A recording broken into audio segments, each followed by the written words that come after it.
pessoal, João Vitor Wróblewski, sejam todos bem-vindos ao canal Filosofia da Psique. Estou muito contente porque o canal tem demonstrado a sua utilidade aí. Estamos já com 2.200 inscritos, então para mim isso é motivo de muito orgulho, porque demonstra que realmente ainda temos muitas pessoas interessadas em estar debatendo temáticas que são aí do nosso cotidiano, que são importantes na nossa vida. Tem muitas pessoas interessadas em ter conteúdo novo, em absorver informações novas. Para mim, isso é um grande alívio diante do mundo que vivemos, pois para mim só é possível realmente nós vivermos em um mundo melhor quando nós nos tornamos melhores. E na minha concepção, uma das formas de se tornar melhor é através do conhecimento. Alguns podem discordar, mas é desse modo que eu me posiciono há muito tempo e talvez seja desse modo que eu vou me posicionar até o dia da minha morte. Então, para mim, a melhor forma que temos de nos tornarmos seres humanos melhores é a partir do conhecimento e do entendimento de situações e de informações. E hoje o que vamos trabalhar um pouco é a respeito da democracia grega. Então a maioria das pessoas tem minimamente uma noção de que a Grécia é praticamente o berço da democracia. Então a Grécia é o país onde se iniciou a democracia, é onde a democracia, digamos, ganhou maior evidência e aonde ela se consolidou de uma maneira mais efetiva. Em outros países também houveram situações de democracias, ou ao menos algo semelhante a isso, mas não ganharam tanta evidência quanto na Grécia. Inclusive, se formos analisar tribos, sociedades tribais, perceberemos que existem sociedades com uma organização que também privilegiava a opinião de todos os integrantes da tribo. Tem outras formas de organizações sociais, porém que não ganharam o destaque que a Grécia ganhou. Enfim, na Grécia, por que a democracia ganhou tanto destaque? Porque todos os cidadãos de bem tinham o direito a exercer política e a tomar decisões dentro do país ou minimamente dentro da sua cidade-estado. E aí, muitos vão falar que interessante, né? Que legal. De fato é interessante a questão da maioria poder tomar decisões políticas. Porém, somente os cidadãos poderiam tomar decisões políticas. E não estavam inclusos entre os cidadãos mulheres, crianças, estrangeiros e escravos. Então nós percebemos que essa democracia não é tão abrangente quanto parece ser em princípio. Porém, ainda assim, era uma democracia exercida diretamente, então toda decisão de grande importância que precisava ser tomada, os cidadãos eram reunidos e nessa reunião eles votavam a favor, contrário às questões que precisavam ser decididas. E nessa bela democracia, nós herdamos essa democracia. O Ocidente tem heranças fortíssimas gregas em todos os sentidos, desde a questão da filosofia, que vai refletir nas ciências, passando pelas questões políticas e até mesmo por algumas questões religiosas. Enfim, o que nós percebemos que ocorre no nosso país, no Brasil, quando a democracia vem para cá? A democracia aqui, ela é implantada de uma forma representativa. Então, nós não exercemos a política diretamente. Nós elegemos quem exerce ela. E aí, a gente tem que analisar, não pegando política somente como a questão do legislativo, a questão dos deputados, senadores, presidente ou até mesmo prefeitos, vereadores, mas pegando a política de modo geral, nós podemos fazer algumas comparações com a política grega e nos questionarmos a respeito de algumas coisas. Muita gente vai criticar o fato de que a democracia grega, ela considerava apenas cidadão o homem livre. Ela ignorava como cidadãos mulheres, crianças, escravos e estrangeiros. E aí vamos tentar aproximar um pouco essa questão do nosso contemporâneo, do Brasil. Nós de fato consideramos mulheres, crianças, escravos e estrangeiros como cidadãos? Bom, mulheres, eu não vou estar fazendo um debate aqui a respeito, porque existem muitas pessoas discutindo. Eu acredito que é mais eficiente nós discutirmos o que não é tão trabalhado do que ficar produzindo mais do mesmo. Tem sim utilidade se discutir o que já é discutido por outros, mas quando temos outras coisas que são menos discutidas que podemos trabalhar, eu creio que isso seja mais de maior benefício do que discutir outro conceito que já vem sendo discutido por muita gente e que tem pessoas melhores preparadas do que eu para estar discutindo. Então eu deixo aí a questão das mulheres para quem já faz esse debate de maneira melhor embasada do que eu e quem tem um pouco mais de habilidade do que eu. Eu vou discutir mais a questão dos escravos, crianças e estrangeiros. Comecemos pelos escravos. De fato, os escravos são tidos hoje como cidadãos e exercem poder político, exercem democracia dentro do nosso país? Vamos pensar, como eu disse anteriormente, em um aspecto mais amplo. Não apenas na política como uma questão governamental. Mas vamos pensar, por exemplo, na política da senzala, digamos assim, desses escravos. Vamos pensar hoje, de fato, se você chegar para o teu chefe e disser para ele que você quer organizar um grupo político dentro da empresa para discutir o direito dos funcionários, você realmente vai ter uma aceitação democrática dessa tua manifestação? Pensa bem aí. Para quem ainda não entendeu, quando eu me refiro a escravos, eu estou falando dos escravos do capitalismo, do qual eu já me incluí por muito tempo. Atualmente não estou trabalhando, estou mais estudando, mas pretendo breve, o mais breve possível, me incluir novamente. Então, quando eu me refiro aos escravos, eu não estou me excluindo de modo algum, não sou senhor de escravos. Isso é uma coisa que eu brinquei hoje com um professor meu ainda e que é muito interessante do capitalismo. Que o capitalismo ele conseguiu uma façanha assim inacreditável. Ele conseguiu convencer os escravos que eles são livres, conseguiu convencer eles que os direitos deles são respeitados e conseguiu fazer com que eles sejam dóceis sem a necessidade de agressões físicas, de amarras e contenções físicas. E ainda pior, uma das coisas que mais me desperta interesse no capitalismo e que mais me fascina, não no sentido necessariamente bom da coisa, mas uma coisa assim que me chama muita atenção, é que o capitalismo conseguiu uma coisa ainda mais poderosa. Conseguiu convencer o escravo de que ele pode ser um senhor de escravos.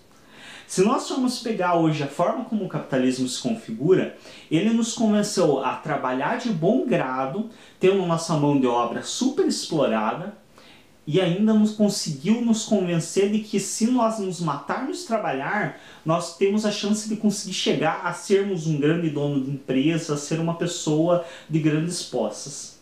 Isso para mim é assim, uma jogada do capitalismo bem interessante. E esses novos escravos do capitalismo, de fato têm poder político? De fato a democracia é respeitada em relação a eles, ou a nós, no grupo ao qual eu me incluo? Será que nós realmente exercemos a democracia? Vamos pensar no aspecto da questão própria política mesmo. Eu já mencionei a questão da empresa, mas vamos pensar também na questão política diretamente. Alguém acha que o próximo candidato à presidência vai ser o Zé da padaria, que você vai lá comprar pão com ele todo dia? Em teoria, todos não deveríamos ter o direito de chegarmos a um cargo desses? Aí muitos vão dizer, mas ele tem esse direito, ele só não chega lá porque não quer. É o mesmo que você dizer, por exemplo, você pegar um sujeito, dar uma faca para ele, jogar no meio de uma arena, largar um leão, deixar que o leão estraçar ali ele, e daí dizer, não, ele não matou o leão porque não quis, ele não estava amarrado, ele tinha todo o direito de matar o leão. Será que realmente é uma briga justa? Será que hoje, de fato, qualquer pessoa pode se candidatar a um cargo político?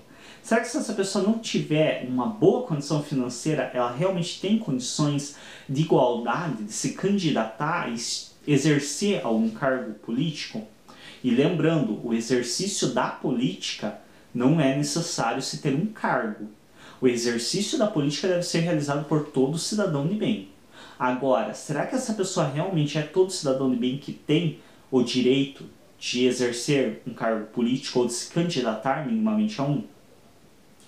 Alguns vão dizer que sim, outros vão dizer que não. Cabe a nós pensarmos a respeito. E aí, como eu disse, muita gente vai dizer que todos têm esse direito, mas entre ter esse direito a ter condições de exercer esse direito, há uma certa diferença. Porque a gente sabe que hoje boa parte dos políticos, quase 90%, tem uma condição financeira muito alta. Para eles chegarem onde chegam nos cargos políticos, a condição financeira deles é muito boa. Porque não é qualquer um que consegue fazer campanhas políticas o suficiente para se eleger. Enfim, aí nós começamos a repensar se de fato nós, os escravos do contemporâneo, exercemos a democracia, ou se nós temos uma democracia exatamente igual era a democracia grega. Aí a gente vai falar, não é exatamente igual. Bom, se fosse exatamente ao pé da letra idêntica, era de se questionar a validade da humanidade, não é? Afinal, se se faz por mais de 2000 anos uma coisa idêntica, ou está se fazendo muito certo ou está se fazendo muito errado. Então é claro que não é exatamente a mesma coisa. Mas se formos fazer uma leitura a fundo, vamos perceber que essa máxima de considerar cidadão de bem, com direito de exercer política, somente o homem livre, e aí entenda-se também, no conceito atual podemos traduzir isso para uma pessoa com uma condição financeira muito razoável, nós perceberemos que as diferenças não são tão grandes assim entre a democracia grega e a nossa democracia contemporânea. Bom, e aí nós vamos estar analisando a questão das crianças. Até onde as crianças podem exercer realmente democracia no nosso contemporâneo? Aí muitos vão dizer, uma criança não tem condição de decidir sobre o governo do país. Talvez sim, talvez não. Não vou entrar nessa discussão, porque tem coisas bem mais simples para discutirmos. Por exemplo, uma criança não tem poder de decidir o papel de parede do quarto dela. Será que você realmente acredita que o teu filho é um cidadão de bem com direito político, com direito à liberdade, com direito à democracia? Quando você vai escolher um móvel para casa, você pergunta a opinião dele? Quando você vai escolher um carro novo, você pergunta para ele que tipo de carro que ele acredita ser mais adequado para a família? E aí eu não estou entrando no mérito de que você vai comprar o carro que o teu filho disser. Obviamente, não é essa a questão, até mesmo porque não se trata disso a democracia. A democracia não se trata de ter todos os seus pedidos atendidos, ao contrário. Se trata de ter o direito de manifestar o seu posicionamento e o seu posicionamento ser ouvido, respeitado e considerado. Agora, ser aceito é outro patamar. Afinal, se fôssemos aceitar o posicionamento de todo mundo, as coisas desandariam. Então isso nem é possível. E quando eu estou falando que você te pergunta, te questionando se você pergunta para o seu filho sobre mudanças que vão ocorrer na família, não é no sentido de que você é obrigado a concordar com ele, nem ele vai ter que concordar com você. Mas você de fato ouve a opinião dele com seriedade, respeito e considera como você considera do teu parceiro ou parceira, como você considera a opinião das outras pessoas da família? Será que as nossas crianças realmente exercem democracia dentro da família? Como eu disse, não vamos pegar a questão de país, de cidade, se a criança tem capacidade efetiva e psicológica e a própria compreensão da carga de responsabilidade de escolher governantes. Não vamos ir tão longe. Nem mesmo na casa, vamos tornar as coisas ainda menores. Não vamos falar sobre a troca do carro da família ou sobre uma reforma na casa. Vamos se perguntar o seguinte: quando você vai pintar o quarto do teu filho, quando você vai repintar o quarto do teu filho, ou um quarto novo, vocês mudaram para uma casa nova, você vai pintar, você realmente exerce ou permite que o seu filho exerça poder democrático? Você de fato considera a opinião dele referente à cor, referente ao tipo de tinta? Você realmente chega a questionar ao menos a ele? E aí muitos vão falar, mas essa criança não está preparada para escolher, vai escolher uma cor muito esdrúxula. Talvez ela precise apanhar para aprender. Talvez ela precise escolher uma cor muito esdrúxula, que mais tarde ela vai se arrepender, vai ter que conviver com esse arrependimento da cor que ela escolheu, para ela entender que a escolha dela tem consequências. Porque o que acontece? A próxima escolha esdrúxula que ela vai fazer vai ser referente ao presidente que vai governar o país no qual você está. Porque quando uma criança não faz escolhas desde a infância e não aprende que as suas escolhas têm consequências, quando ela se torna uma adolescente, ela vai escolher o prefeito para a cidade, ela vai escolher o presidente para o país, sem ter plena noção das consequências dessa escolha que ela está fazendo. E aí, até onde nós de fato permitimos que as nossas crianças exerçam a democracia ou exerçam algum tipo de poder político dentro da nossa família, não vamos para a sociedade. Vamos deixar as coisas um pouquinho mais fáceis de compreender de uma maneira menor. Qual que é realmente o poder de decisão, o poder de opinião que uma criança tem dentro de casa? É uma coisa para se pensar, não? Considerando que essa criança está se construindo e que a capacidade vai depender da capacidade dela de tomar decisões e saber das consequências das decisões, é do que nós dependemos para a escolha dos nossos futuros governantes, para toda a escolha democrática do nosso país. Então é uma coisa de se pensar. E aí vamos também para o nosso último exemplo, os estrangeiros. E aí muitos vão falar, não, o estrangeiro é respeitado no Brasil. Em termos. Vamos pensar de fato como que nós vemos o estrangeiro. E aí não vamos pegar o estrangeiro que a maioria do país fica palpando, né? Não vamos pegar o estrangeiro, que é aquela mania também que o brasileiro tem de querer ser norte-americano, né? Usa camiseta com bandeira dos Estados Unidos. É uma coisa que é melhor nem comentar muito. Não vamos pegar esses países que são tidos dentro do Brasil como os países tops do mundo, que todo brasileiro quer ir para lá.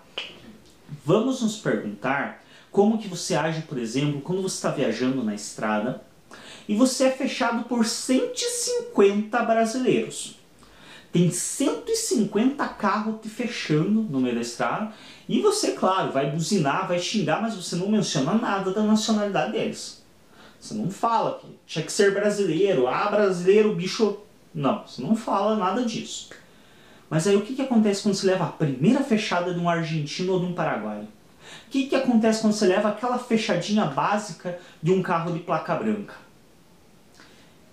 É de se questionar, não? Por que a gente leva 150 fechadas no meio da estrada e não fala nada de ter sido um brasileiro que te fechou? Mas quando você leva a primeira fechada de um paraguaio ou de um argentino, as chances de sair alguma coisa ali são grandes. Se você não fala nada, não menciona a nacionalidade dele, só xinga como todos os outros, não sei se eu te dou os parabéns, porque também não sei se ficar xingando no trânsito é necessariamente uma conduta adequada. Mas, ao menos, você está com um pouco menos de preconceito do que a maioria de nós. Porque grande parte da população vai mencionar alguma coisa sobre a nacionalidade. Por quê? Por que o estrangeiro é diferente de nós? Então, é uma coisa também para se questionar. E aí nós vemos essa questão da democracia do estrangeiro de uma outra forma também. Se, por exemplo, você tem uma pessoa que está vivendo no Brasil, você sabe que ela vai ficar aqui pouco tempo, ano que vem ela já volta para o país dela. Mas ela está vivendo nesse país. No momento, ela está no Brasil e ela praticamente é uma brasileira. E aí, se você precisar tomar uma decisão política no país, e essa pessoa manifestar a opinião dela, você realmente vai respeitar a opinião dela de uma maneira coerente, como você respeitaria de qualquer outra pessoa com nacionalidade efetiva no Brasil? Ou porque ela é uma estrangeira e ela vai embora, você acha que a opinião dela tem menos valor? Você acha que ela tem menos capacidade de ajudar a construir o país no qual ela está nesse momento, só porque ela não vai viver o resto da vida dela nesse país? E você? Pretende viver o resto da sua vida nesse país? Será que você não vai também ir para fora logo? Não vai viajar? Não vai para outro lugar? É uma coisa de se pensar, não? Então essa é uma temática aí que eu trouxe, deixar muito claro uma outra coisa, que é sempre, eu sempre falo, eu não sou socialista, comunista, nada disso, ainda, inclusive, não costumo me posicionar muito, mas hoje vou me posicionar, considero a maioria dessas formas de política bastante nocivas, então nem de longe eu tenho apreço por esses sistemas políticos. Ainda acredito que o capitalismo é uma das melhores alternativas dentro de tudo que nós temos, por mais que esteja plenamente ciente de todos os problemas dele, mas não acredito que outro regime seja muito mais eficiente do que este. Acredito sim que qualquer regime pode ser eficiente quando nós somos eficientes. Então a melhor maneira de se tornar um sistema político eficiente, um sistema político funcional, é que nós sejamos eficientes e funcionais. Ou seja, você não quer uma política com corrupção, é só que o cidadão brasileiro não seja corrupto. Simples e fácil. E eu já tenho outros vídeos aí onde eu menciono, então para quem segue o canal já está acostumado aí com as minhas menções constantes à questão de que a política só é corrupta porque nós somos corruptos. E como eu digo sempre, eu me incluo em tudo que eu faço de crítica em relação ao brasileiro. Eu não sou estrangeiro, não pretendo sair também do nosso país a princípio, e não acredito que a solução seja abandonar o país. Ao contrário, eu acredito que temos que lutar por um país que queremos.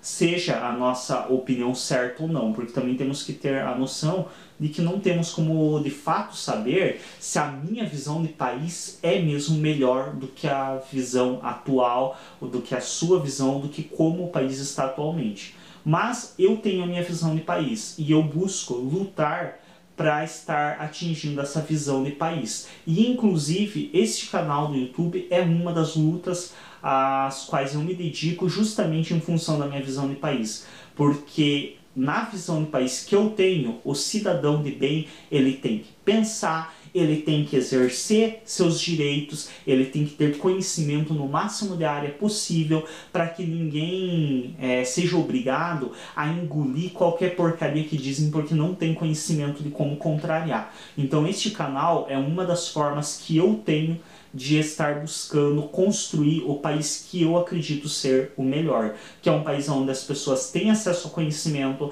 onde as pessoas têm uma maneira dinâmica e compreensível dessas informações. Se é a melhor visão de país, não sei, mas é a minha visão e eu defendo ela. Então, quando eu faço esse tipo de vídeo, não é com princípios de estar apoiando ou contrariando necessariamente partido político, nem nada do gênero. Eu não sou partidário, não fico tomando posicionamento em relação a partido político. Eu acredito sim que uma das coisas que deve se exercer dentro da política atualmente é a ética. Então nós devemos sim lutar por uma política melhor, indiferente ao partido que vai exercer essa política, indiferente a qualquer outra questão. Obrigado a todos pela atenção durante este vídeo. Se inscrevam no canal, acessem, cliquem em gostei nos nossos vídeos e até um próximo vídeo.